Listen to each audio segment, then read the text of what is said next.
Hey, this is Marcus Washington from MTC Media. Look, I've seen this all around and I'm going to squash this right now.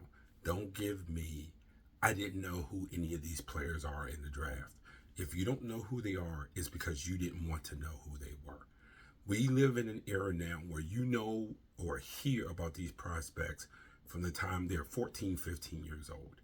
There are extended highlight packages. If you have certain subscriptions, for some of them you can get their entire games.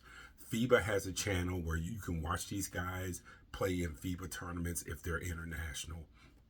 As far as the American young players, there are a million different people, guys and women who cover recruiting.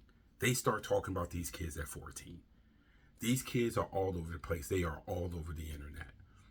So to tell me that, oh, I have no clue who these people are in the draft, it's just utterly ridiculous. Because I can tell you at my age, it is easier to have had more background knowledge on the guys in the NBA draft, 1 through the bottom of the second round, than it was when I was a kid. Where it was still, TV was still largely local and regionalized.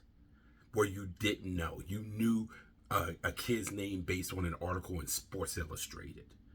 But the idea that you don't know who the kids are today and you're trying to imply, well, back in the day I knew who they were, is disingenuous. If you don't know, it's because you don't want to know.